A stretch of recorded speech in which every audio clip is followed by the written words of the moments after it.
ऐसा नहीं है कि मेरे फीनिक्स संप्रदाय की किस्मत अच्छी है, बल्कि ऐसा है कि तुम लोगों ने आज शौच के बाद शायद अपने हाथ नहीं धोए, है ना? ईशान हंसा। धिक्कार है इस शापित आदमी पर। इस कमीने को मार डालो। मैं सचमुच इसकी आंखें फोड़ देना चाहता हूँ और इसकी कष्टप्रद जीभ काट देना चाहता हूँ। जैसे ही ईशान ने यह कहा, तुरंत और आवाजें गूंजने लगीं। ये सभी लोग घृणित लग रहे थे, मानो वे ईशान को काट काट कर पूरा निगल जाना चाहते हों। अगर घूरने और शब्दों से जान जा सकती तो ईशान अनगिनत बार मर चुका होता।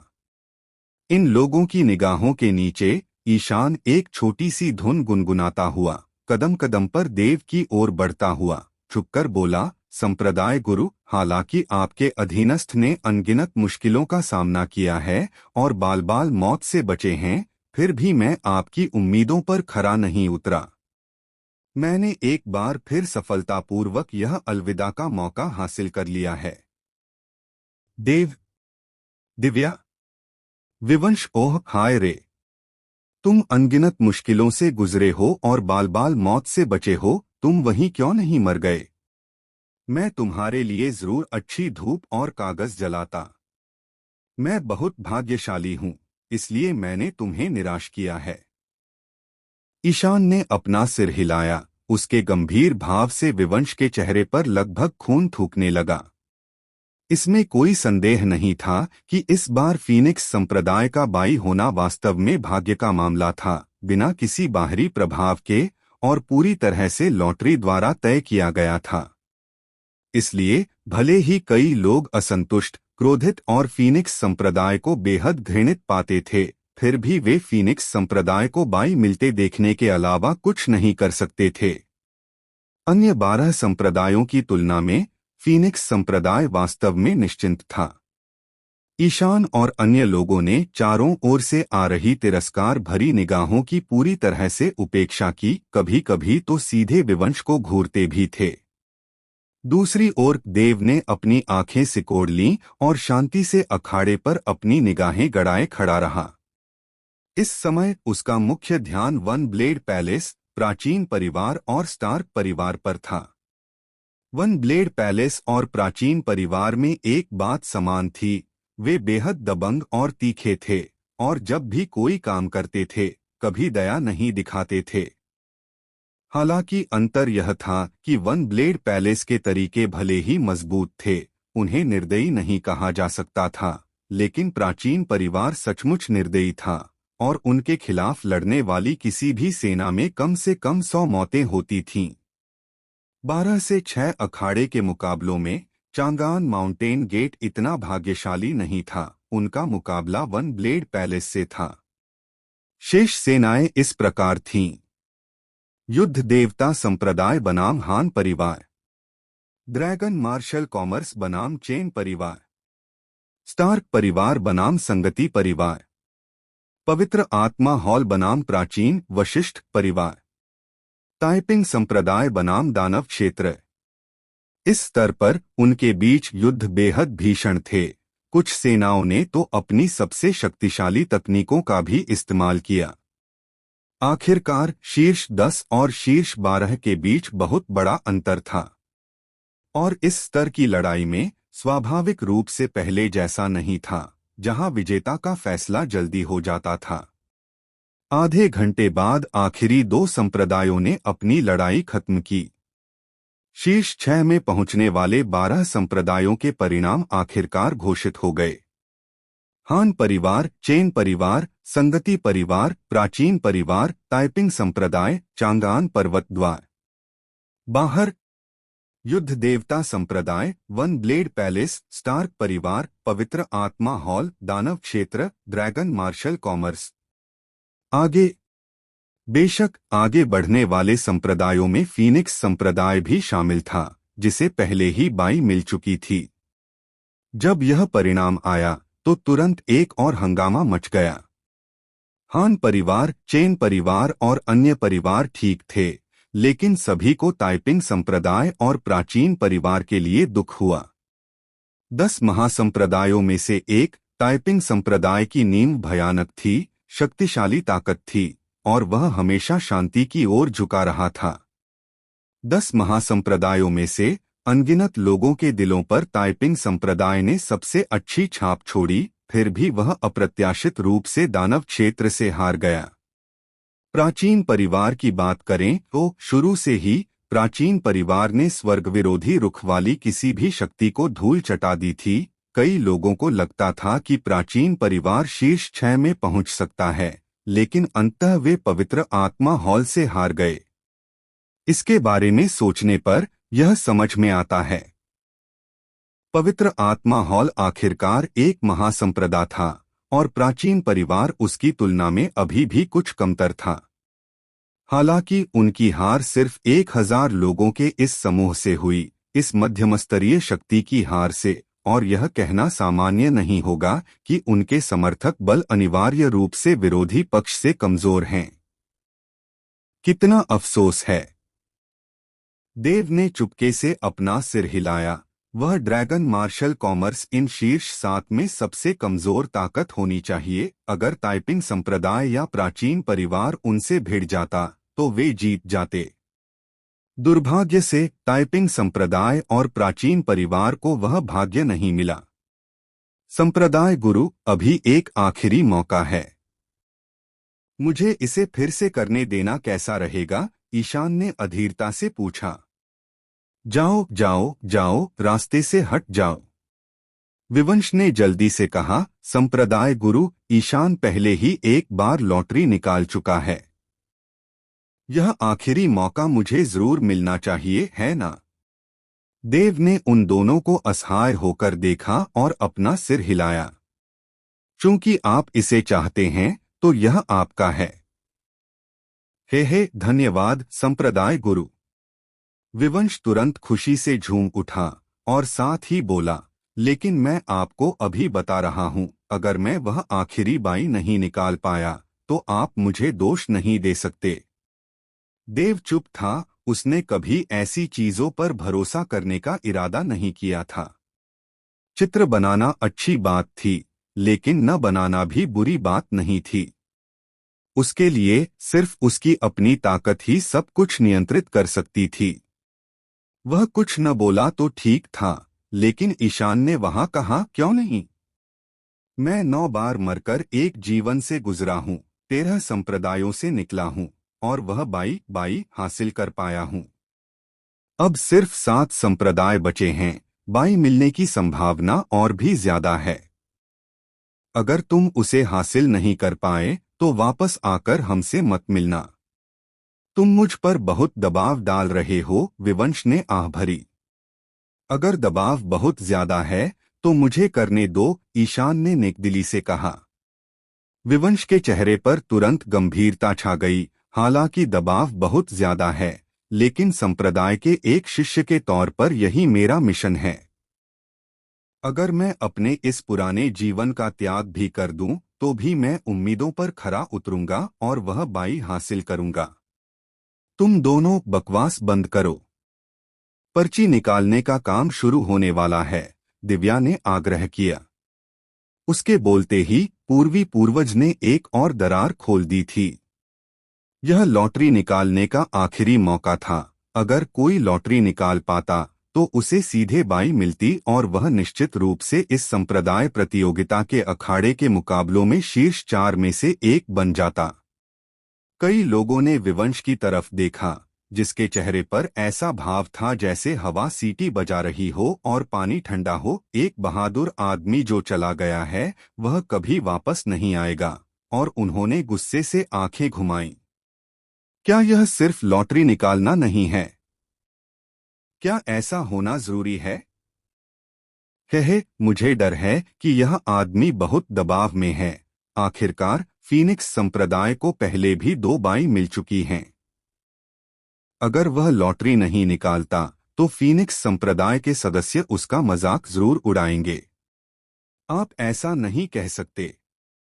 लॉटरी निकालना स्वाभाविक रूप से भाग्य पर निर्भर करता है। लॉटरी निकालना अच्छी बात है और न निकालना कुछ भी नहीं है। अरे तुम लोगों, क्या तुम्हें लगता है कि फीनिक्स संप्रदाय तीनों बाई ले सकता है? मुझे शक है। यह किस्मत बहुत ही बेमानी होगी। उन्हें लड़ना भी नहीं पड़ेगा, बस बाई लेकर टॉप 4 में पहुंच जाएंगे। यह तो सरासर नाइंसाफी है। इसमें कुछ भी उचित या अनुचित नहीं है।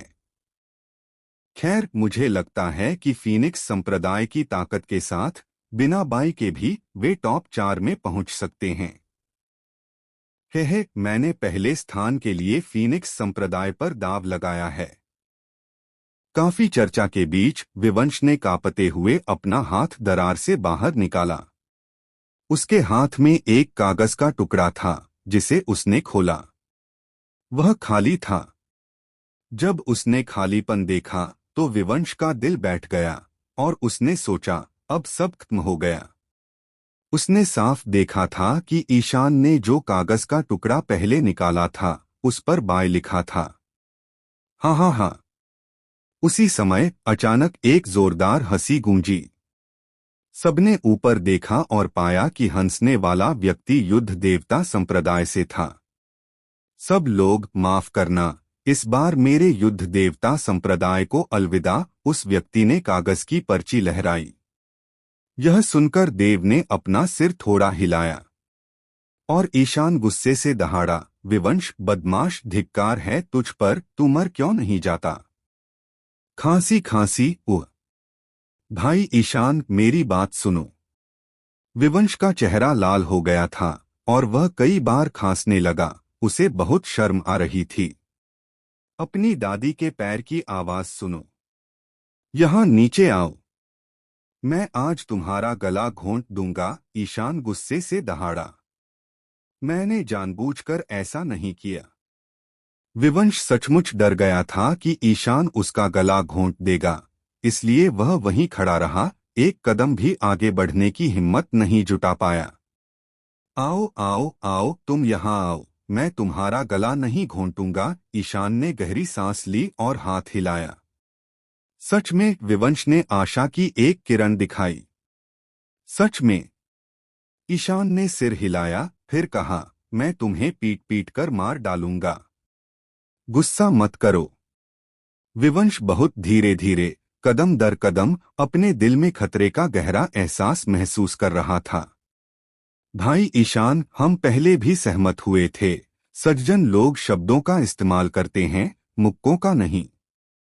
और मैं देख रहा हूं कि तुम कितने सुंदर और आकर्षक हो और सबके प्रिय हो। तुम जहां भी जाते हो, फूल खिलते हैं। तुम हिंसा करने वालों में से तो नहीं हो, है ना? और हाँ, यहाँ बहुत सारे लोग देख रहे हैं।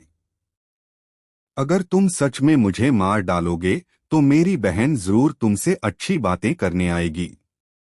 तुम यहाँ आओ। यह देखकर कि विवंश उससे ज्यादा दूर नहीं था, ईशान आगे झपटा, दोनों हाथ भूत की तरह बढ़ाए और सीधे विवंश की गर्दन दबा दी। खांसी खांसी खांसी। विवंश को तुरंत जोर से खांसी आई।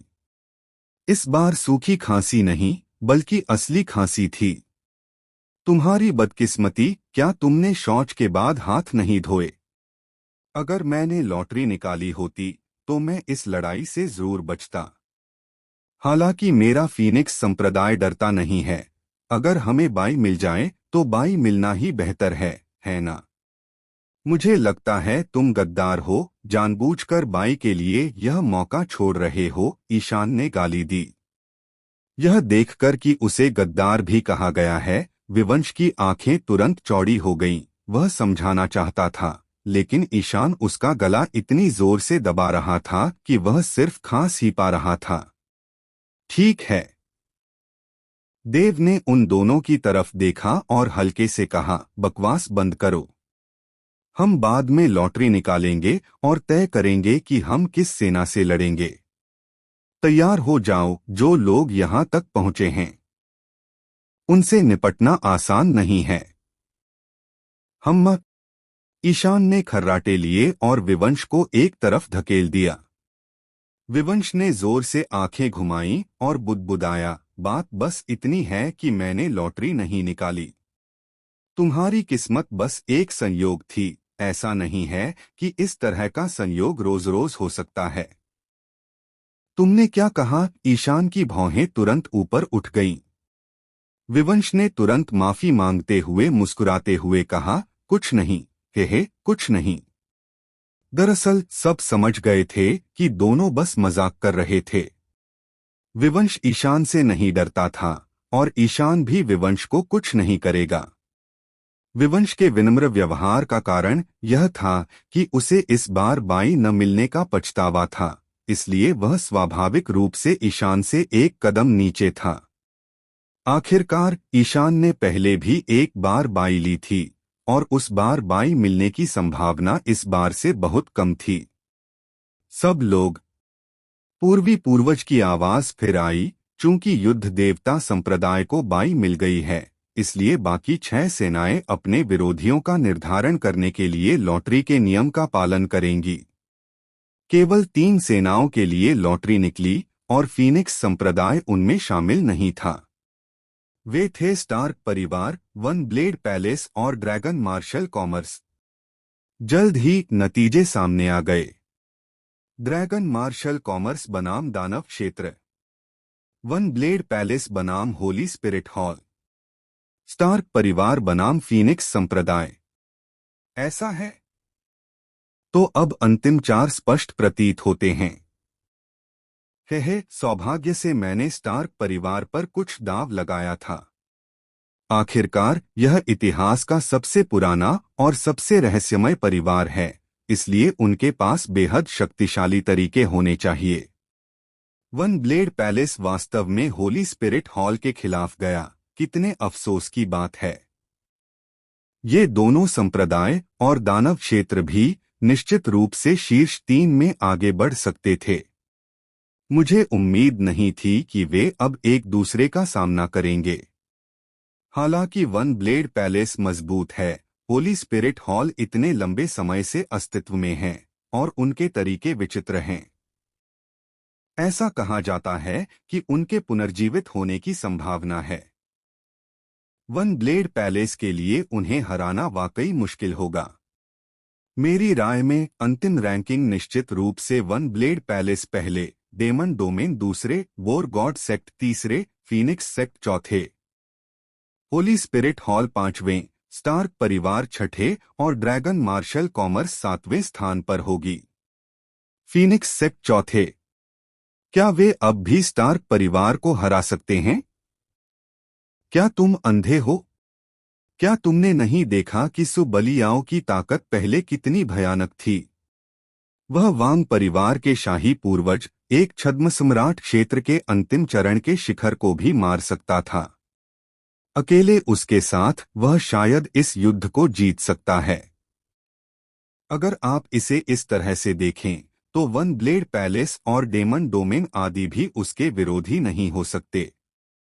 ऊपर से तो ऐसा ही लगता है, लेकिन इनमें से किस सुपर सेट के पास अनगिनत तरीके नहीं हैं?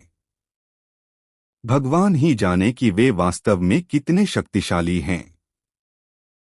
हाँ, खासकर उस वन ब्लेड पैलेस में। शुरू से आखिर तक अपनी सभी लड़ाइयों में उन्होंने सिर्फ एक ही ब्लेड का इस्तेमाल किया। एक ही ब्लेड से उन्होंने सब कुछ बवंडर की तरह उड़ा दिया। ऐसा लगता है जैसे उनके पास कोई असली तरीका ही नहीं है और हर वार पूरी ताकत से वार लगता है। लगता तो ऐसा ही है, लेकिन कौन यकीन करेगा? सबसे मूर्ख व्यक्ति भी कुछ तुरुप के पत्ते रखना जानता है, उन्हें तो छोड़ ही दीजिए। चर्चाएं जारी रहीं और आगे की रैंकिंग के बारे में उन सभी के अपने अपने विचार थे। फीनिक्स संप्रदाय की स्थिति इन लोगों के मन में, खासकर देव के मन में स्पष्ट रूप से सुधर गई थी, जिसकी भयानक शक्ति उनके दिलों में गहराई से अंकित थी।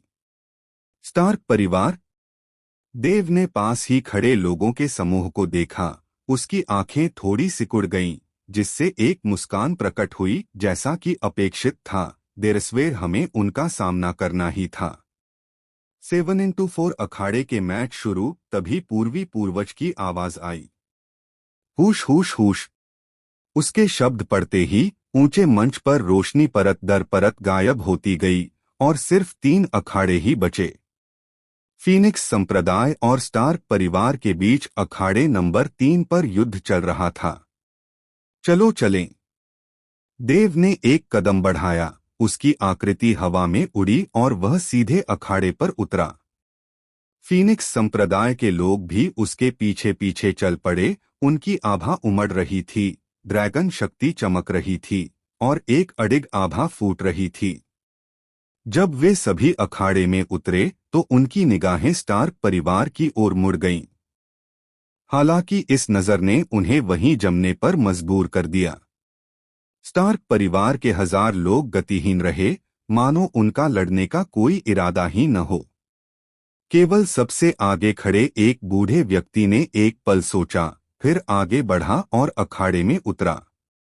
मैं अमनदीप हूँ, नमस्कार संप्रदाय गुरुदेव। बूढ़े ने मुट्ठियां भींच लीं और झुककर प्रणाम किया, बेहद विनम्र लग रहा था। देव की भौहें तुरंत सिकुड़ गईं। बूढ़े के हाव भाव से उसे न सिर्फ शिष्टाचार बल्कि एक तरह की श्रद्धा भी दिखाई दी। यह दृश्य देखने वालों को भी अचंभित कर गया, जिन्हें पता नहीं था कि स्टार्क परिवार क्या कर रहा है। क्या तुम अकेले हमसे लड़ रहे हो? देव ने पूछा। आत्मसमर्पण? देव चौंक गया। फीनिक्स संप्रदाय के लोग भी थोड़े असमंजस में थे। अमनदीप को अविश्वास से देख रहे थे, कुछ स्तब्ध। अमनदीप की आवाज तेज नहीं थी, लेकिन बाहर कई लोगों ने उसे सुना और केवल अमनदीप ही विनम्र और सम्मानजनक भाव के साथ अखाड़े में गया। यह स्पष्ट था कि वह क्या करने वाला था। स्टार्क परिवार ने वास्तव में फीनिक्स संप्रदाय के सामने सीधे आत्मसमर्पण कर दिया। यह बहुत हास्यास्पद है ना? मैंने साफ देखा कि स्टार्क परिवार ने अभी तक अपने तुरुप के पत्ते भी नहीं चलाए थे। स्टार्क परिवार, मैंने तुम पर बहुत सारे स्पिरिट स्टोन्स दांव पर लगाए हैं। तुम मेरे स्पिरिट स्टोन्स के ऋणी हो। 13 परिवारों में सबसे रहस्यमय और सबसे लंबे समय से चले आ रहे परिवार के रूप में बिना लड़ने का साहस किए सीधे आत्मसमर्पण करना वास्तव में घृणित है। सिर्फ इसलिए कि सुबलियाओं ने रत्नेश को हरा दिया। वह वाकई ताकतवर है, लेकिन तुम्हें कोशिश तो करनी चाहिए, है ना? तुम 13 परिवारों में से एक हो, तुम इतनी आसानी से कैसे आत्मसमर्पण कर सकते हो? अमनदीप के आत्मसमर्पण की खबर तेजी से फैली, जिससे कई लोगों में असंतोष फैल गया। इनमें से ज्यादातर लोगों ने स्टार्क परिवार पर स्पिरिट स्टोन्स लगाए थे, जबकि बाकी बचे कुछ लोगों को या तो फीनिक्स संप्रदाय से शिकायत थी या वे बस तमाशा देखना चाहते थे। खासकर जिन लोगों ने स्पिरिट स्टोन्स पर दांव लगाया था, स्टार्क परिवार के आत्मसमर्पण के कारण उन्हें सीधे तौर पर अपने दांव पर लगाए स्पिरिट स्टोन्स गंवाने पड़े। अगर स्टार्क परिवार सचमुच फीनिक्स संप्रदाय से हार जाता तो वे ज्यादा कुछ नहीं कहते। आखिरकार स्टार्क परिवार कौशल में कमजोर था और वे गलत पक्ष पर दांव लगाने के लिए सिर्फ खुद को ही दोषी ठहरा सकते थे। लेकिन लड़ने की हिम्मत के बिना इन स्पिरिट स्टोन्स को खोना थोड़ा दर्दनाक लगा। इसके अलावा इस संप्रदाय प्रतियोगिता के तीनों चरणों में यह पहली बार था कि कोई सेना बिना लड़े पीछे हट गई और सीधे आत्मसमर्पण कर दिया।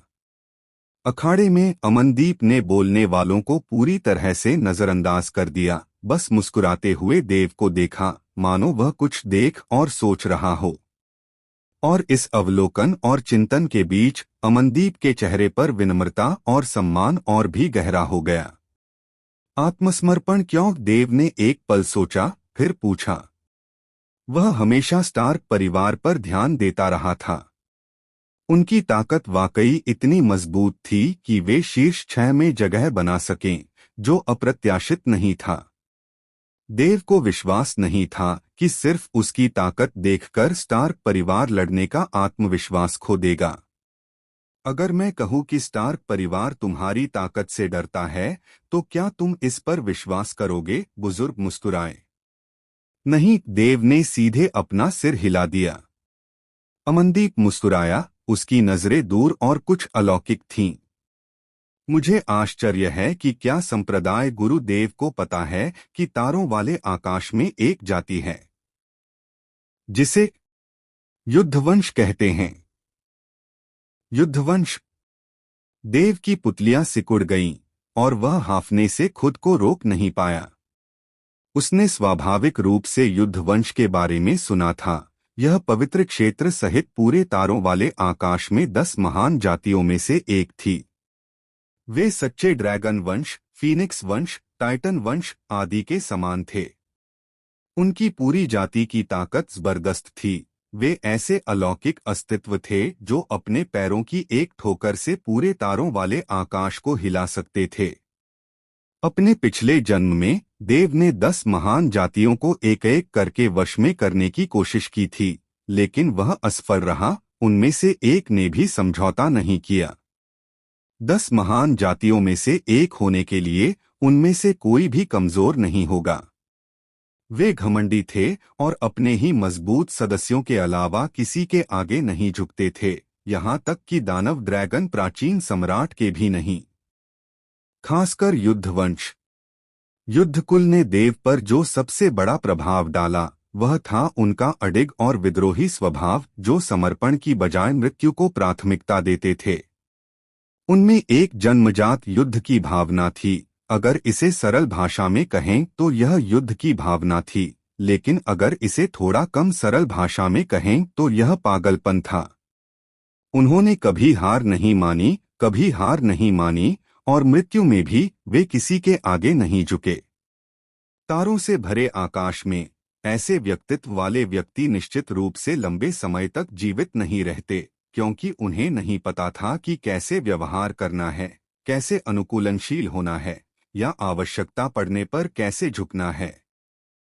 फिर भी ऐसे व्यक्तित्व के साथ युद्ध कुल 10 महान जातियों में से एक बना रह सका, जिससे पता चलता है कि वे कितने अविश्वसनीय रूप से शक्तिशाली थे।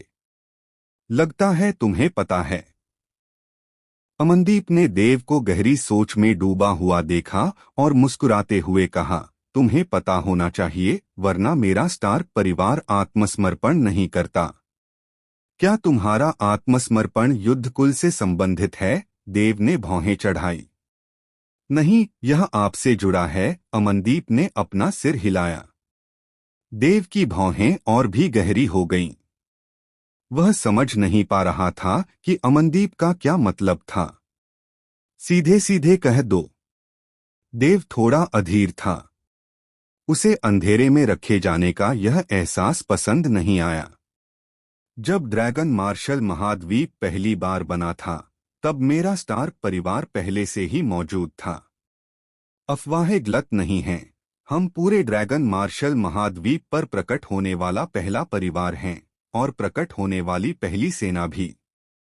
अब जब वह बोल रहा था, अमनदीप सीधे बोल नहीं रहा था, बल्कि अपनी आवाज प्रसारित कर रहा था, इसलिए केवल देव ही उसे सुन सकता था। उस समय, यह आज से लगभग 30 लाख साल पहले की बात है। अमनदीप ने आगे कहा। तो ड्रैगन मार्शल महाद्वीप केवल 30 लाख वर्षों से ही अस्तित्व में है? देव ने पूछा। नहीं, ड्रैगन मार्शल महाद्वीप 3.5 लाख वर्षों तक अस्तित्व में रहा होगा, लेकिन 50,000 वर्ष 30 लाख वर्षों की तुलना में ज्यादा नहीं हैं, है ना? अमनदीप ने कहा। आगे बढ़ो। देव ने सिर हिलाया। जब मेरा स्टार्क परिवार पहली बार प्रकट हुआ तो वह एक पूरा परिवार नहीं था, बल्कि 3 पुराने पूर्वज और लगभग 100 कुलों का समूह था। समय के साथ ही यह अपनी वर्तमान स्थिति तक विकसित हुआ। अमनदीप ने आगे कहा, वे 3 पुराने पूर्वज लगभग 1 लाख वर्षों तक जीवित रहे। अपनी मृत्यु से पहले उन्होंने आश्चर्यजनक तरीकों से गणना की कि लगभग 30 लाख वर्ष बाद एक व्यक्ति प्रकट होगा। यह व्यक्ति मेरे स्टार्क परिवार की वंशावली को खोल पाएगा, और वह व्यक्ति आप हैं। रक्तरेखा? मैं? देव ने आंखें सिकोड़ी, एक पल सोचा, और अचानक उसका चेहरा गंभीर हो गया। तुम युद्धवंश हो? हाँ, सचमुच पुराने पूर्वज की गणना सही थी। अमनदीप तुरंत हंस पड़ा। बहुत समय बीत गया है। पहले मेरा स्टार्क परिवार पुराने पूर्वज द्वारा की गई भविष्यवाणी को लगभग भूल ही गया था, लेकिन कुछ साल पहले वह भविष्यवाणी अचानक प्रकाश में आ गई। पुराने पूर्वज ने एक बार कहा था कि जब भविष्यवाणी बदलती है तो यह व्यक्ति प्रकट होता है। तो फिर तुम्हें कैसे पता चला कि यह व्यक्ति मैं हूं? देव ने फिर पूछा। क्योंकि इस पूरे ड्रैगन मार्शल महाद्वीप में तुम ही एकमात्र ऐसे हो जिसका शरीर और आत्मा एक नहीं है। अमनदीप के भाव गंभीर हो गए। देव का चेहरा बदल गया और वह अचानक एक कदम पीछे हट गया। वह अमनदीप का आशय समझ गया। भविष्यवाणी में बदलाव कुछ साल पहले हुआ था और यही उसके पुनर्जन्म का क्षण था जब वह देव के पास आया था। शरीर और आत्मा एक नहीं, स्वाभाविक रूप से इसी बात का संकेत था। स्टार्क परिवार को भी इस बात की जानकारी थी, जिससे देव ने क्षण भर के लिए हत्या करने का इरादा कर लिया। चूंकि संप्रदाय गुरुदेव युद्ध कुल के बारे में जानते हैं, तो आपको यह भी पता होना चाहिए कि युद्ध कुल कभी हार नहीं मानता और कभी हार नहीं मानता।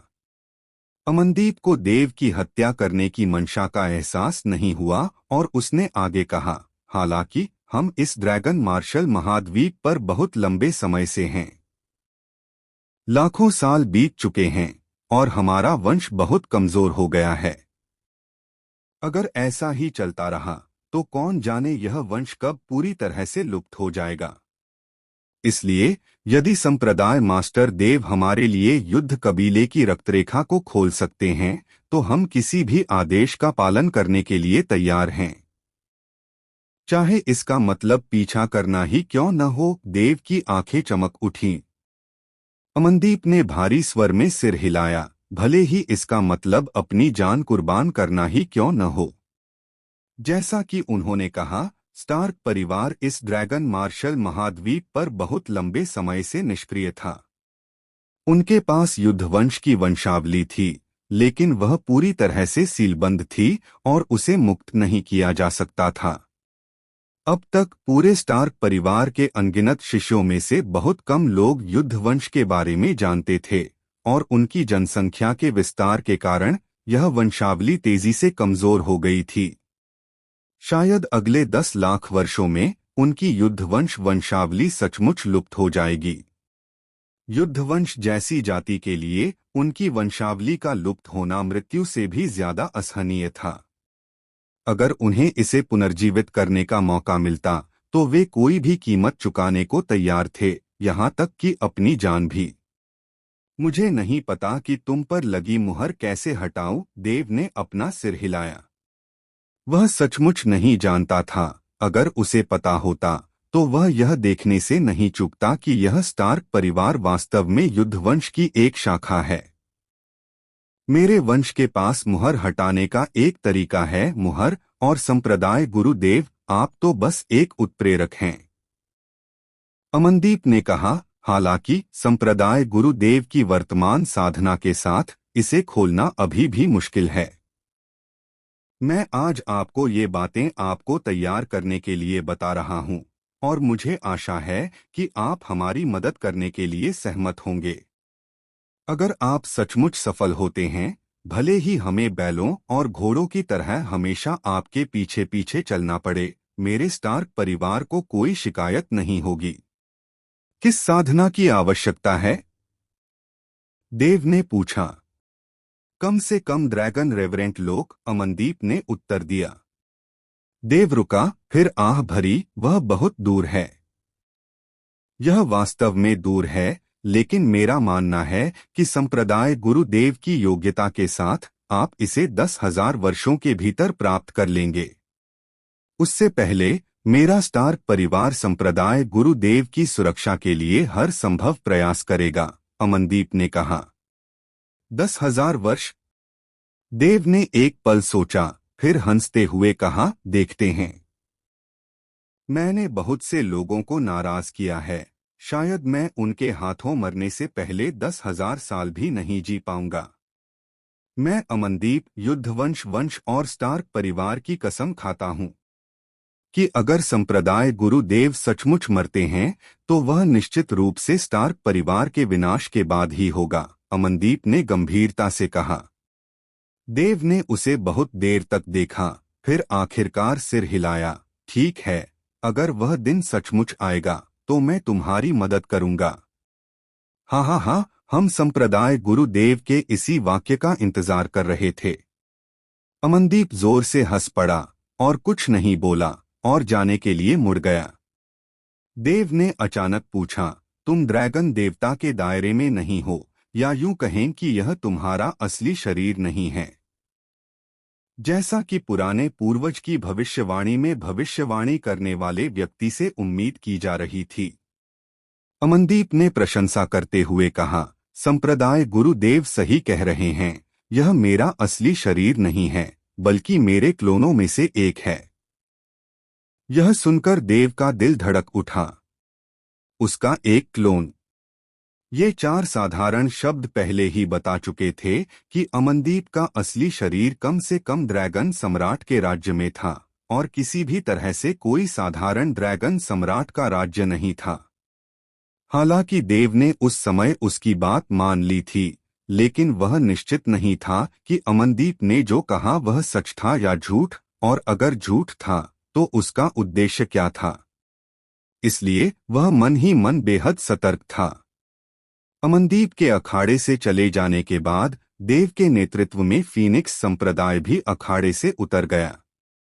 स्टार्क परिवार की इस रियायत ने फीनिक्स संप्रदाय को बहुत आराम से जीत दिला दी, जिससे कई लोगों में ईर्ष्या और असंतोष और बढ़ गया। लेकिन वे इसे बर्दाश्त ही कर सकते थे। अगर स्टार्क परिवार हार मान लेना चाहता तो वे क्या कर सकते थे। अखाड़े के मुकाबलों का यह दौर आखिरकार आधे घंटे से ज्यादा समय के बाद समाप्त हुआ। घंटा। उस आधे घंटे के दौरान देव ने अखाड़े में हो रही घटनाओं पर ध्यान नहीं दिया, बल्कि अमनदीप की बातों पर विचार करता रहा। यह मामला बहुत महत्वपूर्ण था और इसमें कोई गलती नहीं हो सकती थी। अगर स्टार्क परिवार सचमुच युद्धवंश की एक शाखा था तो देव जरूर अपनी पूरी ताकत लगाकर उनकी वंशावली को उजागर करने में मदद करता। युद्धवंश की निष्ठा प्राप्त करना सचमुच एक सर्वोच्च सम्मान था। पूरे इतिहास में कोई भी कभी भी युद्धवंश को अपने पीछे नहीं ला पाया था। सबसे महत्वपूर्ण बात यह थी कि युद्धवंश की शक्ति सचमुच बहुत अधिक थी। उनमें से सघन वंश वाले लोग जन्म से ही आत्मिक लोग थे, जो सीधे ड्रैगन मार्शल महाद्वीप के नश्वर लोक को दरकिनार कर देते थे। दूसरे शब्दों में, युद्धकुल में सघन रक्तवंश वाला एक शिशु भी ड्रैगन मार्शल महाद्वीप के ड्रैगन श्रद्धेय क्षेत्र से ज्यादा शक्तिशाली था। देव भविष्य में निश्चित रूप से ड्रैगन मार्शल महाद्वीप छोड़ देगा, और उसे फीनिक्स संप्रदाय को यहाँ छोड़कर जाने में कोई संकोच नहीं होगा। लेकिन अगर वह सचमुच युद्धकुल को खोल सकता है तो भले ही उनमें से सघन रक्तवंश वाला एक भी व्यक्ति निकल आए, वह फीनिक्स संप्रदाय की शाश्वत सुरक्षा सुनिश्चित कर सकता है। दूसरी बात, उसके शरीर और आत्मा का एक न होना भी एक समस्या थी। ड्रैगन मार्शल महाद्वीप पर देव के पुनर्जन्म के बाद अमनदीप इस बारे में जानने वाला पहला व्यक्ति था, जिससे देव को संकट का एहसास हुआ। उसे स्टार्क परिवार को इसके बारे में पता चलने का डर नहीं था, उसे डर इस बात का था कि पवित्र क्षेत्र में उस व्यक्ति को इसके बारे में पता चल जाए। दानव ड्रैगन प्राचीन सम्राट अभी भी जीवित था। अगर यह खबर तारों भरे आसमान में फैल जाए तो ड्रैगन मार्शल महाद्वीप के नष्ट हो जाने पर भी कुछ लोग देव को जरूर मार डालेंगे। देव की मौजूदा ताकत के चलते वह उनसे मुकाबला करने में असमर्थ था, चींटी से भी कमजोर। हालांकि मैं ऐसा नहीं चाहता था, फिर भी उन्हें पता चल गया। चूंकि ऐसा ही है तो मैं जो भी सामने आएगा उसका सामना करूंगा। देव ने मन ही मन बेबसी से आह भरी, मुझे उम्मीद है कि अमनदीप ने जो कहा वह सच हो। एरिना मुकाबलों के इस दौर के अंत में आखिरकार अंतिम 4 का फैसला हो गया। दानव क्षेत्र, वन ब्लेड पैलेस, युद्ध देवता संप्रदाय, फीनिक्स संप्रदाय। युद्ध देवता संप्रदाय बाई के कारण सीधे शीर्ष 4 में पहुंच गया। दानव क्षेत्र एक प्रसिद्ध याओ बीस्ट संप्रदाय होने के नाते कई लोगों का मानना था कि वन ब्लेड पैलेस के अलावा कोई भी अन्य शक्ति उसका मुकाबला नहीं कर सकती। ड्रैगन मार्शल कॉमर्स के साथ उनका युद्ध सबसे तेज और सबसे कम जोखिम के साथ समाप्त हुआ। जहां तक स्टार्क परिवार और फीनिक्स संप्रदाय का सवाल है, स्टार्क परिवार ने सीधे तौर पर हार मान ली, जिससे फीनिक्स संप्रदाय का विकास हुआ और अंत में वन ब्लेड पैलेस और होली स्पिरिट हॉल ने आश्चर्यजनक तरीके अपनाए, जिससे अखाड़ा लगभग नष्ट हो गया। होली स्पिरिट हॉल ने आखिरकार अपनी रहस्यमयी पुनरुत्थान विधि का प्रदर्शन किया।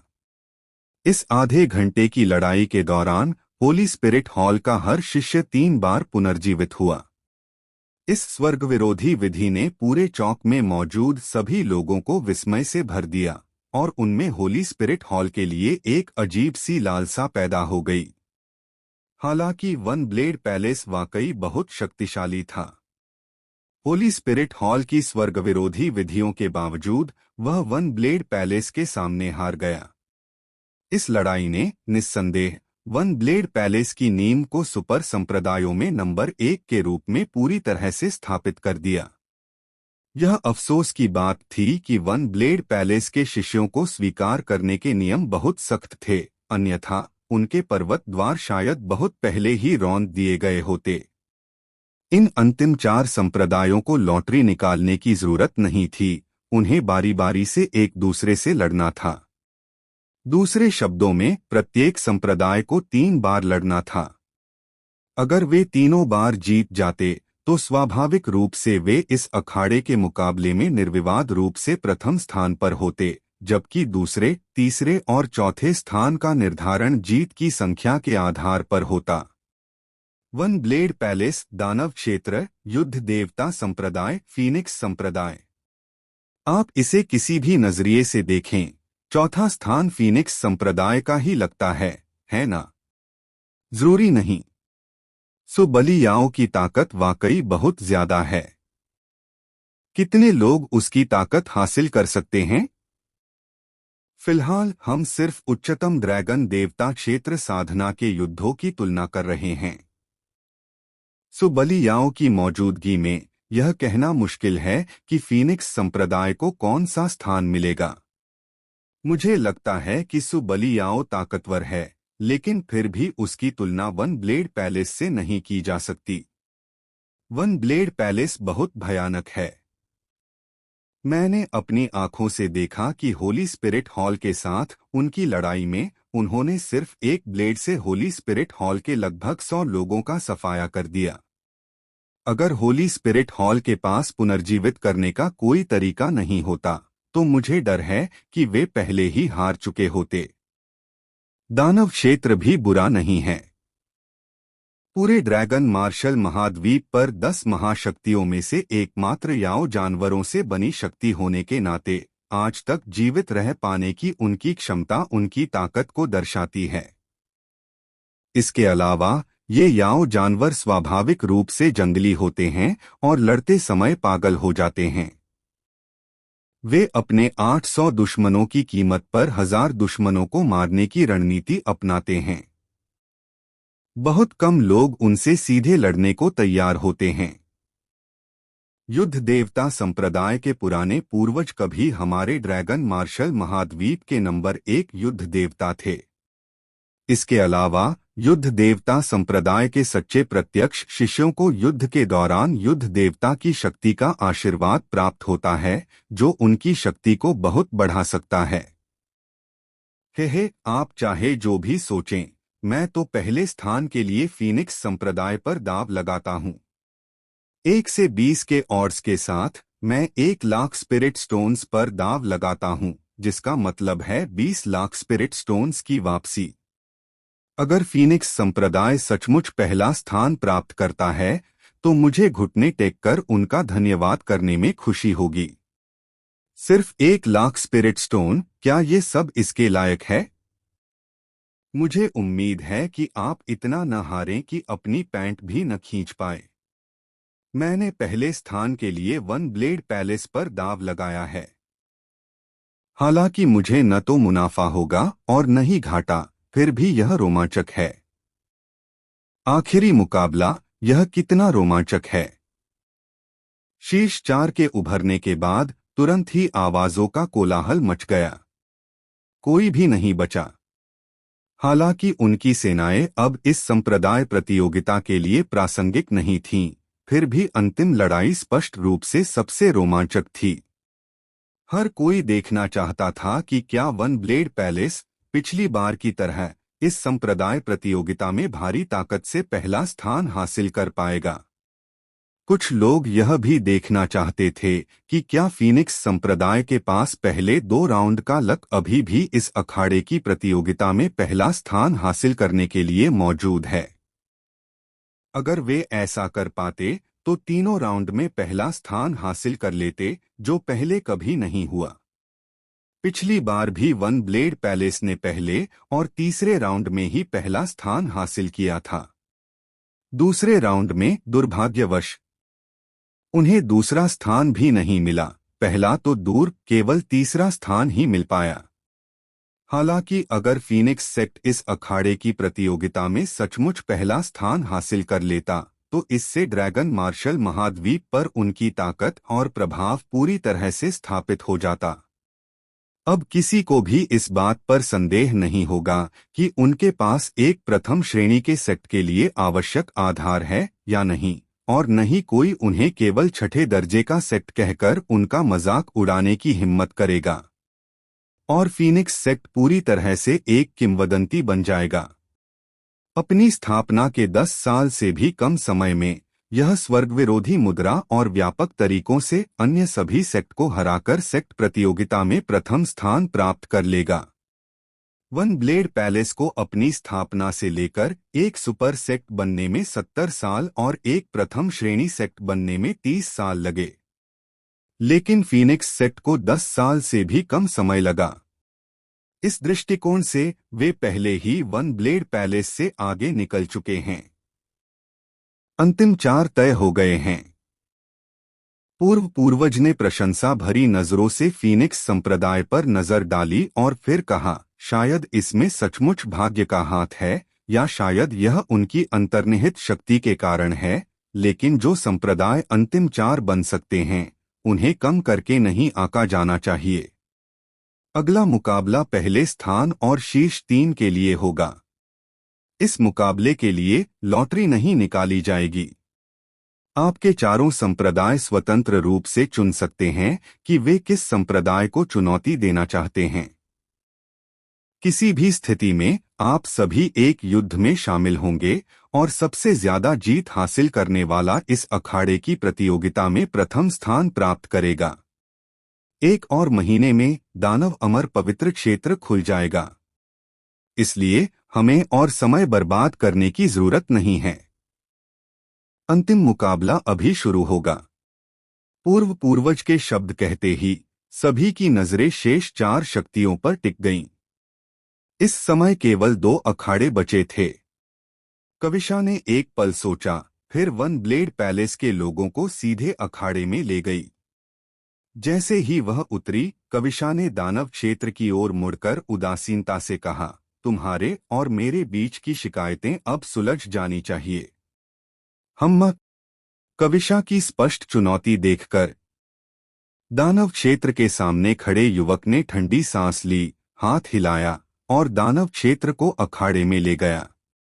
चूंकि वे पहले ही ऊपर जा चुके थे, केवल युद्ध देवता संप्रदाय और फीनिक्स संप्रदाय ही बचे थे। फीनिक्स संप्रदाय स्थिर रहा, लेकिन युद्ध देवता संप्रदाय की आकृतियां टिमटिमाती हुई अखाड़े में उतरीं। फीनिक्स संप्रदाय, यहां आओ। इसी समय चौक में एक जोरदार चीख गूंजी। यह एक युवक था, दिखने में सुंदर लेकिन चेहरे पर गंभीर भाव लिए हुए, और उसके शब्दों में एक बेहद तीखी उत्तेजना थी। क्या यह आखिरकार शुरू हो रहा है? अयस्क युद्ध। हे, उस समय फीनिक्स संप्रदाय ने युद्ध देवता संप्रदाय के 2 तृतीय स्तरीय गढ़ों और एक द्वितीय स्तरीय गढ़ को नष्ट कर दिया था, और युद्ध देवता संप्रदाय के कई लोगों को भी मार डाला था। युद्ध देवता संप्रदाय इस बात से नाराज है। लगता है वे मौत तक लड़ने का इरादा रखते हैं। मुझे आश्चर्य है कि इसका परिणाम क्या होगा। चर्चाओं के बीच देव ने अपनी आंखें उठाईं और युवक की ओर देखा। कुछ देर आंखों से मिलने के बाद देव अचानक मुस्कुराया, आगे बढ़ा और धीरे धीरे अखाड़े की ओर चल पड़ा। फीनिक्स संप्रदाय, कोई दया मत दिखाओ, बिना किसी दया के मार डालो। जैसे ही वह बाहर निकला, उसकी शांत लेकिन बेहद ठंडी आवाज फीनिक्स संप्रदाय के कानों तक पहुंची और पूरे चौक में फैल गई। इस समय कई लोगों को लगा कि देव अविश्वसनीय रूप से दबंग था। युद्ध देवता संप्रदाय एक सुपर संप्रदाय था, जबकि फीनिक्स संप्रदाय ज्यादा से ज्यादा एक प्रथम श्रेणी का संप्रदाय था। पूरे इतिहास में यह पहला प्रथम श्रेणी का संप्रदाय था जिसने किसी सुपर संप्रदाय से इस तरह बात करने का साहस किया। हुश हुश हुश, कई आकृतियां अखाड़े में उतरीं। युवक ने देव को गौर से देखा, दांत पीसते हुए और ठंडी खर्राटों के साथ कहा, सुबलियाओ, तुमने मेरे युद्ध देवता संप्रदाय के इतने सारे शिष्यों को मार डाला और मेरे युद्ध देवता संप्रदाय को कलंकित किया। आज इस अवसर का लाभ उठाते हुए मैं तुम्हारे फीनिक्स संप्रदाय को जरूर समझाऊंगा कि स्वर्ग और पृथ्वी की विशालता को सही मायने में जानने का क्या अर्थ है। तुम्हारा फीनिक्स संप्रदाय आखिरकार एक प्रथम श्रेणी का संप्रदाय मात्र है। तुम मेरे युद्ध देवता संप्रदाय की नींव भी नहीं जानते। अगर तुम अब डर रहे हो तो तुम सब घुटने टेककर हमारे सामने 3 बार झुक सकते हो और शायद मेरे युद्ध देवता संप्रदाय के सामने भी। शोर। उसकी बात पूरी होने से पहले ही देव अचानक बोल पड़ा। फुसफुसाहट। उसी समय दिव्य ब्लेड एक्सट्रीम नाइट प्रकट हुई। बिना एक और शब्द कहे देव ने जोर से अपना हाथ घुमाया और एक राक्षसी ब्लेड की रोशनी तुरंत शून्य क्षेत्र में फैल गई, सीधे युद्ध देवता संप्रदाय की ओर बढ़ गई। तुम मौत को दावत दे रहे हो। युवक के हाव भाव बदल गए। यह देखकर कि देव ने सीधा हमला किया है, उसने गुस्से में आकर तुरंत हाथ हिलाया और पूरा युद्ध देव संप्रदाय आगे बढ़ गया। उस युवक का नाम अक्रम था, जो युद्ध देवता संप्रदाय के शीर्ष शिष्यों में से एक था और उसे एक प्रतिभाशाली व्यक्ति भी माना जाता था। छोटी सी उम्र में ही वह ड्रैगन देवता क्षेत्र के मध्य चरण तक पहुंच चुका था। ऐसा कहा जाता था कि अगर वह 10 वर्षों के भीतर एक और सफलता प्राप्त कर लेता और ड्रैगन देवता क्षेत्र के अंतिम चरण तक पहुंच जाता, तो उसे युद्ध देवता संप्रदाय का एक शक्तिशाली व्यक्ति अपना निजी शिष्य बना लेता। युद्ध देवता संप्रदाय का मूल नेता वह नहीं था, बल्कि वह नेता देव द्वारा पहले ही मारा जा चुका था, इसलिए स्वाभाविक रूप से वह इस अखाड़े की प्रतियोगिता का नेता बन गया। युद्ध देवता संप्रदाय और फीनिक्स संप्रदाय के बीच की शिकायतों पर विस्तार से चर्चा करने की कोई आवश्यकता नहीं थी। इसलिए जैसे ही दोनों संप्रदाय अखाड़े में दाखिल हुए, उन्होंने बिना किसी हिचकिचाहट के सीधे हमला कर दिया। फुसफुसाओ। देव की कृपाण की रोशनी आई, शून्य क्षेत्र को चकनाचूर करते हुए एक काले प्रक्षेप पथ के रूप में प्रकट हुई और युद्ध देवता संप्रदाय की ओर विस्फोट करती हुई। युद्ध देवता संप्रदाय की ओर से वे स्वाभाविक रूप से अच्छी तरह तैयार थे। अक्रम के हाथ के इशारे पर ड्रैगन देवता क्षेत्र शिखर पर कई वृद्धों ने एक साथ हमला किया, जिससे धरती हिलने वाली गर्जना हुई और वे उसे रोकने के इरादे से ऐसा कर रहे थे। लेकिन देव की नजर में ड्रैगन देवता क्षेत्र, चाहे वह प्रारंभिक चरण हो या शिखर, ड्रैगन शिरा क्षेत्र से अलग नहीं था। अगर वे चाहते तो कैसे रोक सकते थे? धमाका। कृपाण की रोशनी सीधे उन कई वृद्धों के सभी हमलों को चकनाचूर करते हुए उन पर से गुजरी और फिर एक अजेय बल के साथ युद्ध देवता संप्रदाय की भीड़ की ओर बढ़ती रही। युद्ध देवता की शक्ति को संघनित करो। अक्रम ने ठंडी सांस ली। उसने स्पष्ट रूप से अनुमान लगाया था कि वे कई वृद्ध देव को बिल्कुल भी नहीं रोक पाएंगे। आखिरकार उन्होंने स्वयं देव को अकेले ही वांग परिवार के शाही पूर्वज को उड़ाते और मारते हुए देखा था। देव की तो बात ही छोड़िए, सिर्फ वांग परिवार के शाही पूर्वज को ही ये कुछ बूढ़े बर्दाश्त नहीं कर सकते थे।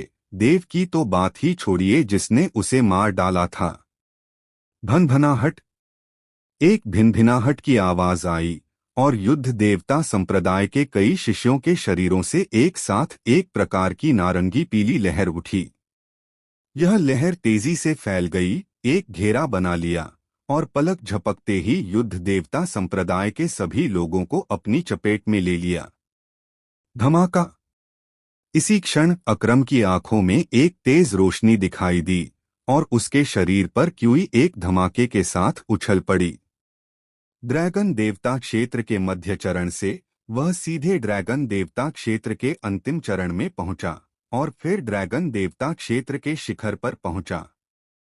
और ड्रैगन देव लोक शिखर पर वे कई वृद्ध पुरुष भी एक ऐसे लोक में पहुंच गए जो ड्रैगन देव लोक को तोड़कर आगे निकल गया था। लेकिन इस प्रवर्धन के तहत न तो ड्रैगन संप्रभु लोक था और न ही छद्म सम्राट लोक। यह लोक ऐसा था मानो ड्रैगन देव लोक की सीमा में प्रवेश कर गया हो, लेकिन दीपंकर की तुलना में वे अभी भी बहुत पीछे थे। अकरम और उन कुछ वृद्ध पुरुषों के अलावा युद्ध देव संप्रदाय के अन्य सदस्य भी इस समय लगातार धमाके कर रहे थे। उनकी क्यूई तेजी से बढ़ रही थी। किसी व्यक्ति की साधना जितनी कम होती है, इस युद्ध देव की शक्ति के आशीर्वाद से उसे उतनी ही अधिक साधना प्राप्त होती है। इस समय युद्ध देव संप्रदाय के सभी सदस्य ड्रैगन देव लोक में पहुंच चुके थे। यह दृश्य देखकर ईशान और अन्य सभी के माथे पर बल पड़ गए। मुझे ऐसा क्यों लग रहा है कि इस युद्ध देवता की शक्ति उस प्राचीन युद्ध क्षेत्र में संत की खोपड़ी से बढ़ी हुई मायावी शक्ति जैसी है, विवंश ने कहा। यह मुझे उस दृश्य की याद दिलाता है जब हमने प्राचीन युद्ध क्षेत्र में पूरी दुनिया पर कब्जा कर लिया था। हाँ हाँ हाँ, वह वाकई रोमांचक था। ईशान जोर से हंसा। यह सुनकर बाकी लोगों के चेहरे पर भी गर्व के भाव उभर आए। एक प्रथम श्रेणी के संप्रदाय के रूप में अनगिनत ताकतों को परास्त करना और भारी बढ़त के साथ प्रथम बनना, ऐसा पहले कभी नहीं हुआ था। वे गर्व के पात्र थे। हम मौत सामने होने पर भी बकवास कर रहे हो। अकरम ने ईशान और दूसरों को हंसते हुए देखा और ठंडी सांस लेते हुए कहा, उस मायावी शक्ति की तुलना मेरे युद्ध देवता संप्रदाय की युद्ध देवता शक्ति से कैसे की जा सकती है? मैं तुम्हें बता सकता हूँ, इस युद्ध देवता की शक्ति को कुल 5 परतों में रखा जा सकता है और हमारी साधना के साथ हम केवल 2 परतों को ही रख सकते हैं, लेकिन 2 परतें भी तुम्हें नष्ट करने के लिए पर्याप्त हैं। इस समय युद्ध देवता संप्रदाय के युद्ध देवता की शक्ति वास्तव में 2 परतों में थी।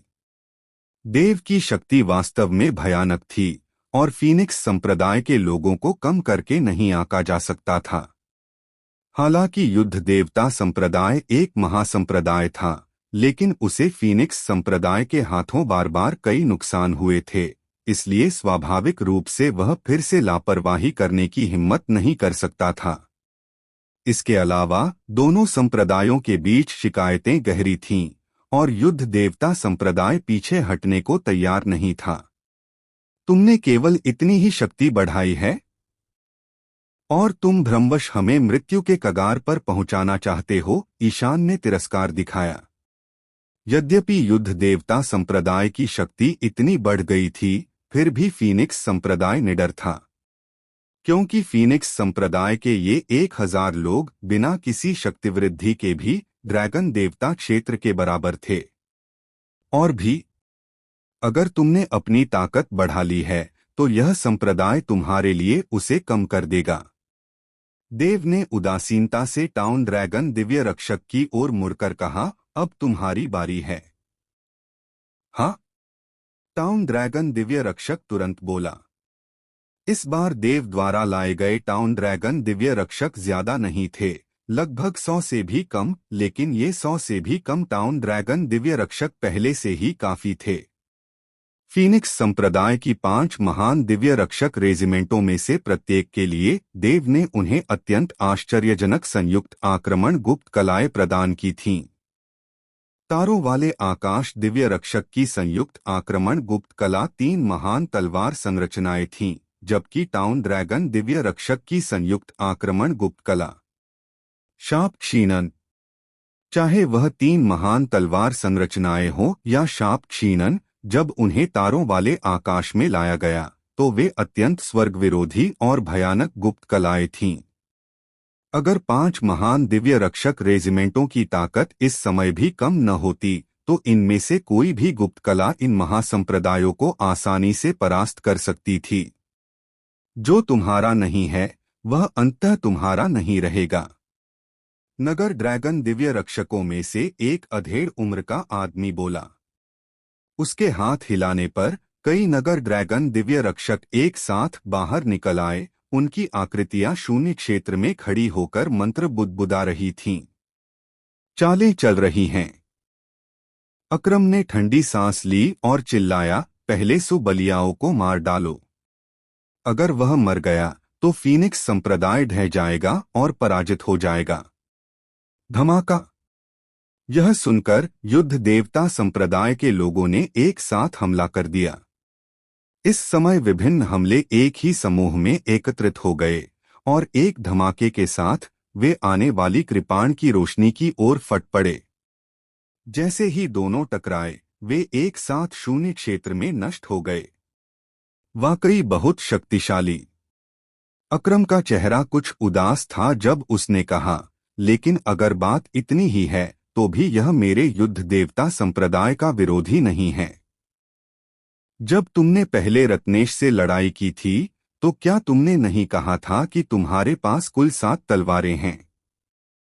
लेकिन तुमने सिर्फ 2 तलवारें इस्तेमाल की थीं।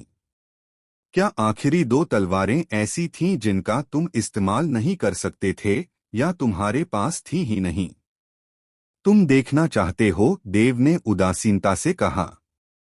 अगर मैं देखूं तो क्या होगा? अक्रम को यकीन नहीं हुआ। देव ने हल्के से मुस्कुराते हुए उसे घूरते हुए कहा, तो यह संप्रदाय तुम्हारी इच्छा पूरी करेगा। एक पल में मैं तुम्हें स्वाभाविक रूप से देखने दूंगा। लानत है। जैसे ही देव के शब्द टाउन ड्रैगन दिव्य रक्षक की तरफ पड़े, अधेड़ उम्र का आदमी अचानक बोल पड़ा। जैसे ही उसने ये शब्द कहे, कई टाउन ड्रैगन दिव्य रक्षकों ने एक साथ अपनी आंखें खोलीं, अपनी उंगलियां फैलाईं और युद्ध देवता संप्रदाय की तरफ उग्रता से इशारा किया। फुस। इसी क्षण उनकी उंगलियों से घना काला कोहरा फूट पड़ा। यह काला कोहरा तेजी से सघन होकर एक विशाल काले बादल में बदल गया, जिसने युद्ध देवता संप्रदाय के सभी लोगों को सीधे अपनी चपेट में ले लिया।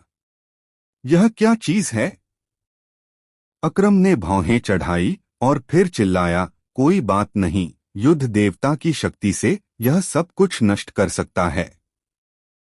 हालांकि जैसे ही अक्रम की आवाज धीमी हुई, आश्चर्यजनक काली धुंध अचानक फैल गई। युद्ध देवता संप्रदाय के सदस्यों के शरीर के बाहर युद्ध देवता शक्ति को सीधे भेदते हुए तेजी से उनके शरीर में घुस गई। क्या?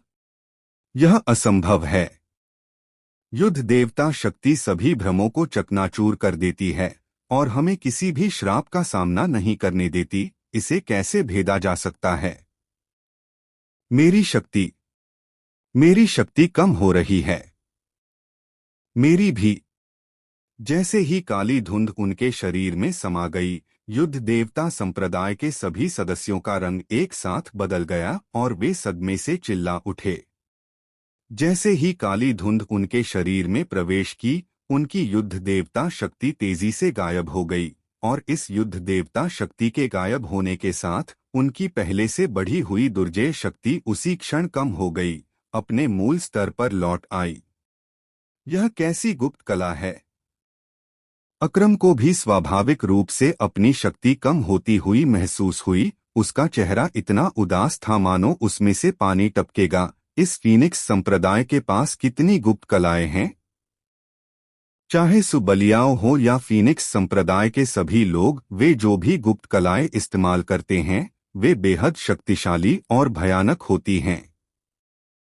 उन्हें इतनी सारी स्वर्ग विरोधी गुप्त कलाएं प्राप्त करने का इतना बड़ा सौभाग्य कहाँ से मिला। अपने मन को स्थिर करो। अकरम जोर से चिल्लाया, भले ही हमारी शक्ति कम हो जाए और अपनी मूल स्थिति में लौट आए, इससे कोई फर्क नहीं पड़ता। मेरे युद्ध देवता की इच्छा हमारे दिलों में है, हम सब कुछ चकनाचूर कर सकते हैं। युद्ध देवता की इच्छा। ये 4 शब्द सुनकर युद्ध देवता संप्रदाय के शिष्य मानो पागल हो गए और दहाड़ने लगे। युद्ध देवता की इच्छा। हालांकि देव मंद मंद मुस्कुराया, यह सिर्फ एक भ्रम है। युद्ध देवता मर चुका है, अगर उसकी इच्छा बची भी रहे तो वह तुम्हारे लिए क्या ला सकता है। जब तक इच्छा शक्ति है, युद्ध देवता कभी नहीं मरेंगे, अकरम ने जवाब दिया। तो फिर तुम उसे बाहर आकर तुम्हारी मदद क्यों नहीं करने देते, ईशान ने मुंह बनाया। तुम्हें मारने के लिए युद्ध देवता को खुद कार्रवाई करने की क्या जरूरत है, अकरम ने कहा। कमजोर हो जाओ। इसी समय नगर ड्रैगन दिव्य रक्षक की तरफ से अधेड़ उम्र का आदमी फिर बोला। उसी समय कई नगर ड्रैगन दिव्य रक्षकों ने फिर से अपनी उंगलियां फैलाईं, लेकिन इस बार जो दिखाई दिया वह काली धुंध नहीं बल्कि धूसर धुंध थी। हालांकि बिल्कुल काली धुंध की तरह। जैसे ही यह धूसर धुंध प्रकट हुई, यह युद्ध देवता संप्रदाय के सदस्यों के शरीर में अवर्णनीय गति और अजेय बल के साथ व्याप्त हो गई। अच्छा नहीं, यह फिर क्या है। मेरी साधना अभी भी कम हो रही है। यह असंभव है। युद्ध देवता संप्रदाय के शिष्यों के भाव अचानक बदल गए। वे यह देखकर भयभीत हो गए कि इस समय उनकी साधना तेजी से कम हो रही थी और उनके हृदय में एक तीव्र कमजोरी का भाव उमड़ पड़ा। अकरम का चेहरा और भी नाटकीय रूप से बदल गया। उनकी ड्रैगन देवता क्षेत्र मध्य चरण साधना इस समय ड्रैगन देवता क्षेत्र प्रारंभिक चरण में परिवर्तित हो गई और फिर एक और कदम नीचे गिरकर ड्रैगन कोर क्षेत्र शिखर पर पहुंच गई। और वे कई ड्रैगन देवता क्षेत्र शिखर के बुजुर्ग भी रुकने से पहले ड्रैगन देवता क्षेत्र मध्य चरण में गिर गए।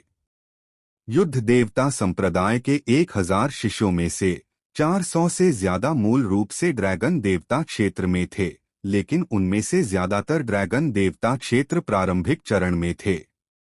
इस समय नगर ड्रैगन दिव्य रक्षक के कमजोर होने के कारण युद्ध देवता संप्रदाय के लगभग सभी सदस्य ड्रैगन देवता क्षेत्र से बाहर हो गए। ड्रैगन देवता क्षेत्र में अब केवल दर्जनों ही बचे थे, लेकिन जो बचे थे वे भी केवल ड्रैगन देवता क्षेत्र प्रारंभिक चरण में थे, जिनमें सबसे ऊंचा ड्रैगन देवता क्षेत्र मध्य चरण था। उन कुछ बुजुर्गों की तरह। अगर युद्ध देवता संप्रदाय को तब डर नहीं लगा था जब उन्हें पहले नगर ड्रैगन दिव्य रक्षक द्वारा शाप दिया गया था, जिससे उनकी शक्ति, जो युद्ध देवता शक्ति द्वारा बढ़ाई गई थी, कम हो गई थी, तो इस समय उन्हें सचमुच डर लग रहा था। यह एक मजाक है। युद्ध देवता शक्ति द्वारा बढ़ाई गई शक्ति मूल रूप से उनकी नहीं थी। अगर इसे बढ़ाया जा सकता तो सबसे अच्छा होता, और अगर इसे वापस शापित कर दिया जाता तो कोई नुकसान नहीं होता। लेकिन अगर उनकी अपनी सच्ची साधना तेजी से कमजोर हो जाती तो यह अस्वीकार्य था। यह एहसास ऐसा था जैसे कोई आपको पैसे देकर वापस ले ले। हालांकि आप असंतुष्ट हो सकते थे, लेकिन कोई नुकसान नहीं था। लेकिन अगर आपका मूलधन किसी और द्वारा जबरन चुरा लिया जाए तो कौन तैयार होगा। लेकिन अगर वे तैयार न भी हों तो भी वे कुछ नहीं कर सकते थे। टाउन ड्रैगन डिवाइन गार्ड का कमजोर करने वाला श्राप तारों वाले आकाश में भी अप्रतिरोध्य माना जाता था, जब तक कि किसी की शक्ति एक निश्चित स्तर तक न पहुंच जाए जो मंत्र पढ़ने वाले को पूरी तरह से दबा सके। तभी यह कमजोर करने वाला श्राप बेकार होगा। उदाहरण के लिए, अगर अकरम और अन्य सभी ड्रैगन संप्रभु क्षेत्र में होते तो टाउन ड्रैगन डिवाइन गार्ड चाहे जैसे भी मंत्र पढ़ते वह बेकार होता। दुर्भाग्य से वे नहीं थे। यह अब हम कैसे लड़ सकते हैं? अपनी कमजोर शक्ति को महसूस करते हुए युद्ध देवता संप्रदाय के कई शिष्यों के चेहरे पीले और निराशा से भर गए। उनकी शक्ति बहुत कम थी और फीनिक्स संप्रदाय का उन पर पूर्ण नियंत्रण था। शक्तिशाली ड्रैगन कौशल के साथ भी वे शायद जीत नहीं पाते। तभी देव की शांत आवाज सुनाई दी। क्या तुम इस संप्रदाय की आखिरी 2 तलवारें नहीं देखना चाहते थे? मैं तुम्हें अभी दिखा दूंगा। फुस। दिव्य ब्लेड एक्सट्रीम नाइट पलक झपकते ही गुजर गई और अगले ही पल एक विशाल कृपाण की रोशनी फैल गई। कृपाण की रोशनी इतनी विशाल थी कि उसने लगभग पूरे अखाड़े को ढक लिया। जैसे ही यह दिखाई दी, अखाड़े के चारों ओर की रोशनी जोर से कांप उठी और फिर बड़ी बड़ी दरारें दिखाई देने लगीं। फुस। यह दृश्य देखकर बाहर मौजूद अनगिनत लोगों की पुतलियां सिकुड़ गईं और वे हांफने लगे। यह अखाड़े की रक्षा करने वाला प्रकाश अवरोध था। वन ब्लेड पैलेस और होली स्पिरिट हॉल के बीच पहले हुए भयानक युद्ध ने भी इस प्रकाश अवरोध को नहीं तोड़ा था, लेकिन देव ने एक कृपाण वार से इसे लगभग चकनाचूर कर दिया। यह कृपाण वार कितना शक्तिशाली होगा? जहां वे स्तब्ध थे, वहीं अक्रम और बाकी लोग पूरी तरह से भयभीत थे। अब ऐसा लग रहा था जैसे राक्षसी कृपाण की रोशनी शून्य लोक में बदल गई हो, जो सीधे उनके सिर के ऊपर से नीचे की ओर दबाव डाल रही हो।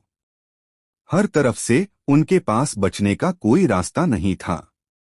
इस समय उनके पास आत्मसमर्पण करने का एकमात्र रास्ता था, लेकिन अक्रम तैयार नहीं था और युद्ध देवता संप्रदाय तो और भी ज्यादा अनिच्छुक था। वे इस तरह आत्मसमर्पण करने को तैयार नहीं थे। उनके पास अभी भी शक्तिशाली ड्रैगन कौशल थे जिनका उन्होंने इस्तेमाल नहीं किया था, और कई अन्य तरीके भी थे जिनका उन्होंने इस्तेमाल नहीं किया था। 6 तलवारें आकाश को देखती हैं। देव की आवाज मानो तारों भरे आकाश से आ रही थी, अखाड़े पर उतरकर पूरे चौक को ढक रही थी, अनगिनत लोगों के कानों तक पहुंच रही थी। धमाका। जैसे ही उसकी आवाज गिरी, अखाड़े के चारों ओर का प्रकाश अवरोध अब और टिक नहीं सका और एक धमाके के साथ फट गया। और विस्फोट के क्षण में अखाड़े के ऊपर का शून्य लोक एक फटने वाली आवाज के साथ फट गया। 10,000 ली तक फैली एक दरार खुल गई और तारों भरे आकाश का एक विशाल विस्तार सबके सामने प्रकट हो गया। यह क्या है? तारों भरा आकाश, आकाशमंडल। 6 तलवारें आकाशमंडल को देखें। हे भगवान, इस सुबलियाओं के पास सचमुच 6ठी तलवार है। अगर ऐसा है तो 7वीं तलवार भी जरूर होगी। 6ठी तलवार ने पहले ही शून्य क्षेत्र को चीरकर आकाशमंडल को देख लिया है। सबसे शक्तिशाली 7वीं तलवार कितनी भयानक होगी? मुझे विश्वास नहीं होता कि यह असली आकाशमंडल है। लाखों साल पहले ड्रैगन मार्शल महाद्वीप पहले ही सील कर दिया गया था। एक ड्रैगन श्रद्धालु क्षेत्र भी इसे छोड़ नहीं सकता था, एक साधारण सुबलियाओं की तो बात ही छोड़ दीजिए। इस समय अनगिनत चर्चाएं और हंगामा शुरू हो गया। कुछ लोग देव के प्रति प्रशंसा और श्रद्धा से भरे थे, कुछ ईर्ष्या से, और कुछ के चेहरे पर उदासी थी। उनके दिलों में और भी ज्यादा हत्या की मंशा थी। उदाहरण के लिए राजेंद्र, शरत और अन्य। लेकिन उनके भाव चाहे जो भी हों, वे देव के ब्लेड को नीचे उतरने से नहीं रोक सके। ब्लेड की रोशनी 30,000 फीट लंबी थी और जब यह शून्य क्षेत्र में प्रकट हुई तो इसने लगभग वन ब्लेड पैलेस और दानव क्षेत्र के अखाड़ों को ढक लिया, जबकि अंधेरे तारों वाले आकाश ने दोनों अखाड़ों को पूरी तरह से ढक लिया। विनाश। एक निश्चित क्षण में देव की आंखें चमक उठीं और एक ठंडी रोशनी फूट पड़ी। धमाका। जैसे ही उसके शब्द ऊपर आकाश से अनंत तारों वाले आकाश से गिरे एक तारा अचानक नीचे उतर आया। इस तारे की गति अत्यंत तेज थी। एक पल में ऐसा लगा जैसे वह दूर आकाश में है, और अगले ही पल वह उनसे पहले ही आ पहुंचा था। धमाका! जैसे ही वह नीचे उतरा, तारा फट गया और एक अवर्णनीय रूप से भयानक शक्ति सीधे युद्ध देवता संप्रदाय की ओर बही। आह! मुझे बचाओ! सो बलियाओ, तुम्हारी भयानक मौत हो। उसी क्षण युद्ध देवता संप्रदाय के 1000 लोगों में से कम 100 तीखी चीखें गूंज उठीं और कम से कम 100 लोग उस तारे के विस्फोट में मर गए। हालांकि 100 लोगों की मौत सबसे भयानक बात नहीं थी, अकरम और अन्य लोगों के लिए सबसे भयानक बात यह थी कि आकाश में अभी भी ऐसे अनगिनत तारे थे। अगर ये सभी तारे नीचे उतरते तो भले ही उनके पास और लोग होते, वे उनका विरोध बिल्कुल नहीं कर पाते। यह कमीना अकरम मन ही मन दहाड़ा, और इसी क्षण आकाश से और तारे उतर आए। इस बार एक नहीं बल्कि 2 तारे थे। खासकर आकाश में 30,000 फुट लंबी अंधेरी धार जैसी रोशनी के साथ अकरम और बाकी लोग कल्पना भी नहीं कर सकते थे कि जब यह धार जैसी रोशनी नीचे उतरेगी तो कैसा नजारा होगा। 2 तारों को गिरते देखकर अकरम ने दांत पीस लिए, लेकिन फिर भी दृढ़ता दिखाते हुए कहा, मेरा युद्ध देव संप्रदाय स्वीकार करता है। उसके शब्द पूरे होने से पहले ही देव के चेहरे पर ठंडक छा गई और उसने नीचे की ओर उंगली उठाई। देवता की सीलिंग कला। इस बिंदु ने अकरम के खुले मुंह को शून्य लोक में ही जमा दिया, और उसका शरीर मानो हजारों रस्सियों से बंधा हुआ था, बिल्कुल भी हिलने डुलने में असमर्थ। पुनः देव ने ठंडी सांस ली, अपनी हथेली ऊपर की ओर बढ़ाई और फिर उसे जोर से नीचे खींच लिया। फुसफुस फुसफुस फुस। इस खिंचाव से आकाश में मौजूद अनगिनत तारों को मानो एक संकेत मिल गया हो और वे सभी युद्ध देवता संप्रदाय की ओर गिर पड़े। सो बलियाओ, तुम्हारी हिम्मत कैसे हुई? यह दृश्य देखकर युद्धपोत पर युद्ध देवता संप्रदाय के पृथ्वी पूर्वज लाल वस्त्रधारी बालक निसर्ग अचानक बोल पड़े, और वे लगभग खुद को रोक नहीं पाए और आगे बढ़ गए। ड्रैगन संप्रभु क्षेत्र की आभा पूरी तरह से प्रस्फुटित हो गई थी, और उनके शरीर से भयानक ड्रैगन बल के उतार चढ़ाव निकल रहे थे। उन्हें इस तरह देखकर सभी चुप हो गए। सभी जानते थे कि अगर वे तारे सचमुच गिर गए तो युद्ध देवता संप्रदाय के 1000 लोग निश्चित रूप से मर जाएंगे, और अगर देव रुक सकता तो कम से कम युद्ध देवता संप्रदाय के लिए एक रास्ता तो छोड़ ही देता। भले ही युद्ध देवता संप्रदाय शीर्ष 3 में जगह न बना पाए, फिर भी इनमें से कुछ लोगों को दानव अमर पवित्र क्षेत्र में प्रवेश के लिए चुना जा सकता था। निस्संदेह इस संप्रदाय प्रतियोगिता में युद्ध देवता संप्रदाय का प्रतिनिधित्व करने वाले सभी लोग युद्ध देवता संप्रदाय के अत्यंत प्रतिभाशाली व्यक्ति थे। यदि वे सचमुच मर जाते तो युद्ध देवता संप्रदाय को भारी क्षति होती। इसके अलावा इतने सारे लोगों के सामने यदि उनका पूरी तरह से सफाया हो जाता तो एक महासंप्रदाय के रूप में युद्ध देवता संप्रदाय बिल्कुल भी अच्छा नहीं लगता। अगर तुमने उन्हें मारने की हिम्मत की तो यह बूढ़ा आदमी तुम सबको धरती के छोर तक पीछा करके मार डालेगा। निसर्ग फिर दहाड़ा। हालांकि ऐसा लग रहा था कि देव ने उसकी बातें बिल्कुल नहीं सुनी। उसके चेहरे पर ठंडक थी। उसने निसर्ग की तरफ देखा तक नहीं, क्योंकि आकाश में तारे गर्जना करते हुए युद्ध देवता संप्रदाय के लोगों की ओर दौड़ पड़े। मैं युद्ध देवता संप्रदाय की तरफ एक बूढ़ा आदमी बोलने ही वाला था, लेकिन देव ने फिर से अपनी उंगली उठाई और उसका मुंह भी ईश्वरीय सीलिंग कला से बंद कर दिया।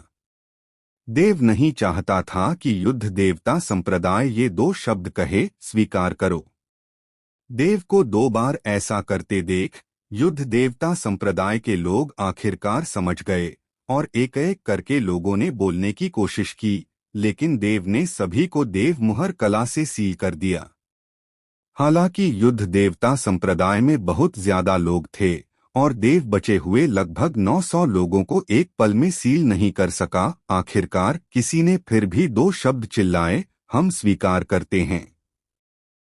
इस समय अनगिनत तारे युद्ध देवता संप्रदाय के सदस्यों के सिरों तक पहुंच चुके थे। युद्ध देवता संप्रदाय के बचे हुए सभी लोग हताश दिख रहे थे, उनके दिल अत्यधिक भय से भर गए थे और ठंडे पसीने ने उनके कपड़े पूरी तरह से भीग गए थे। हालांकि इस समय हम मानते हैं, शब्द चिल्लाए गए थे, इसमें कोई संदेह नहीं था कि ये तारे उनके सिर के ठीक ऊपर थे। अगर देव नहीं रुकता तो भले ही वे ड्रैगन संप्रभु क्षेत्र के शक्तिशाली लोग स्वयं आ जाएं, उन्हें रोकने में बहुत देर हो चुकी होगी। अगर देव सचमुच उन्हें मारना चाहता तो वह इसी क्षण ऐसा कर सकता था। और इस क्षण देव के मन में मारने या न मारने के 2 विचार भी अनगिनत बार गुन थे। बाहर खड़े दर्शकों ने अपनी सांसें रोक लीं, कोई आवाज निकालने की हिम्मत नहीं हुई। सभी यह देखना चाहते थे कि देव आखिरकार क्या फैसला लेगा। एक क्षण बाद देव ने फिर से आह भरी, अपना हाथ हिलाया और अनगिनत तारे आकाश में वापस उड़ गए। इस क्षण शून्य क्षेत्र की दरारें भी तेजी से भर गईं और 30,000 फुट लंबी आश्चर्यजनक ब्लेड की रोशनी तेजी से पीछे हट गई, काली धुंध में बदल गई और दिव्य ब्लेड की चरम रात्रि में प्रवेश कर गई। अंत में देव ने उन्हें फिर भी नहीं मारा। ऐसा नहीं था कि देव उन्हें मारना नहीं चाहता था, बल्कि युद्ध देवता संप्रदाय के लोग पहले ही हम स्वीकार करते हैं चिल्ला चुके थे और वहां मौजूद सभी लोगों ने उसे सुन लिया था। अगर वह उन्हें अभी मार देता तो इसमें कोई शक नहीं था कि युद्ध देवता संप्रदाय अपने संप्रदाय की पूरी शक्ति का इस्तेमाल उस पर और फीनिक्स संप्रदाय पर हमला करने के लिए करेगा। और जेड वॉयड पैलेस और जायंट आइलैंड जैसे सुपर संप्रदाय भी फीनिक्स संप्रदाय द्वारा संप्रदाय प्रतियोगिता के नियमों का उल्लंघन करने के बहाने फीनिक्स संप्रदाय के खिलाफ लगातार धर्मयुद्ध करेंगे। हालांकि उसके पीछे वन ब्लेड पैलेस और एक रहस्यमय स्टार्क परिवार था। देव ने बहुत सी ताकतों को नाराज कर दिया था और वह निश्चित नहीं था कि वन ब्लेड पैलेस वास्तव में फीनिक्स संप्रदाय की रक्षा कर पाएगा या नहीं। नहीं, वह निश्चित था कि अमनदीप ने जो कहा वह सच था या झूठ। इसलिए उसने यह जोखिम उठाने की हिम्मत नहीं की। अगर वह सिर्फ खुद होता तो ठीक था, लेकिन फीनिक्स संप्रदाय भी था और देव कभी भी आवेग के कारण फीनिक्स संप्रदाय को मुसीबत में नहीं पड़ने देता। और देव को रुकते देख युद्ध देवता संप्रदाय के सभी लोगों ने राहत की सांस ली। उनके पैर कांप रहे थे, लगभग खड़े होने में असमर्थ। इस समय बाहर से भी चर्चाएं गूंजने लगीं। आखिरकार उसने अभी भी घातक प्रहार करने की हिम्मत नहीं की। क्या मजाक है? अगर उसने सचमुच घातक प्रहार किया तो यह संप्रदाय प्रतियोगिता के नियमों का उल्लंघन होगा और यह मृत्यु की मांग होगी।